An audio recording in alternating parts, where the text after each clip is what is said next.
So one of the key reasons I enjoy this Aventure for a commuting bike, and it's my first fat tire e-bike, so I don't know that I can say this about all fat tire e-bikes, but I think I can, because they're all fairly similar. At least I think they're all going to perform fairly similar to this, or at least they have the attributes that this bike does that I love. So the Aventon Aventure with these big fat tires allows me to get around my city, which I've noticed in a lot of cities that I've traveled to, they share a lot of common features for bike lanes, which is most areas in the United States at least don't have very good bike lanes. They're very small and narrow in most areas. I barely fit into them. Oftentimes there's really only room to ride in the actual gutter of the road, and there's uneven cracks and bumps and divots all along the way.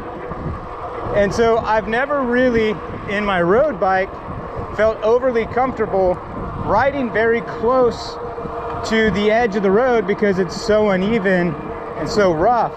I can take those bumps, these grates right here, no problems.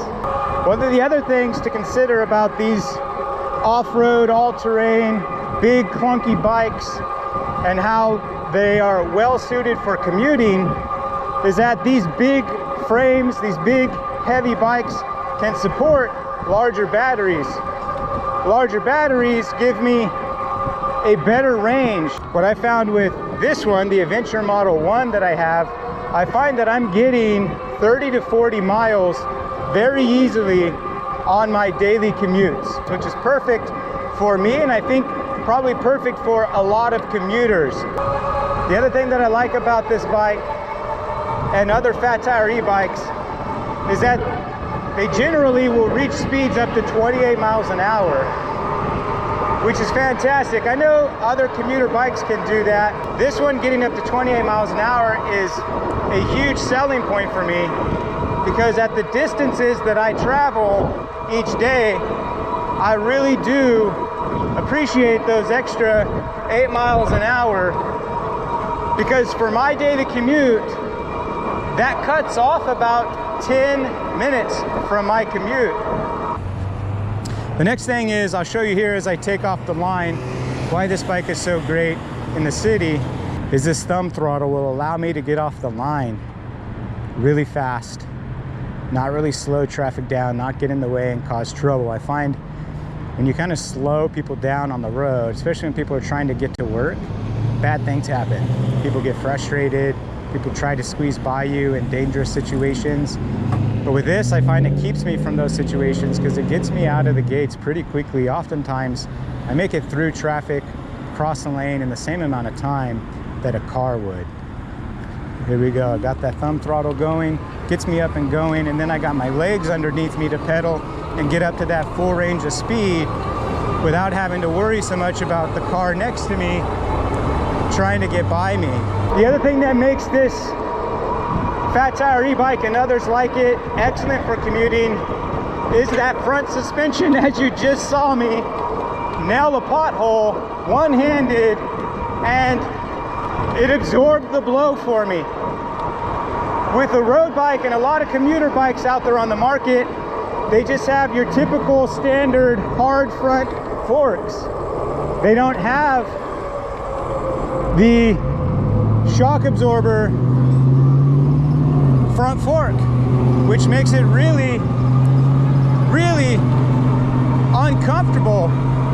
After using a road bike for so long and switching over to this, I had only ever really used a suspension front fork on a mountain bike for mountain biking purposes, and had never really realized how amazing this front fork would be for the city. And one of the final things I like about these fat tire e-bikes, and this might not be all that true, but I think it is, I think that fat tire e-bikes stand out a little bit more on the road versus your typical bike. At least as of right now, I think they're still not common enough that I'm noticing, versus when I ride on my road bike, I'm noticing a lot more people take notice of me, which is a good thing. It's a bit more safe. More people noticing me is a good thing when you're a rider on city streets. So there are my reasons for why I think this fat tire bike and other fat tire bikes are excellent commuter bikes. So thanks for watching. If I forgot anything, put some comments down that you've noticed about your fat tire bike, or things that you've noticed about a commuter bike. Maybe you want to argue a little bit and tell me I'm wrong, that a fat tire bike makes absolutely no sense for commuting. You know, to each their own maybe, but go ahead and put the comments down. Maybe you can change my mind, but I doubt it, because I love I love this bike.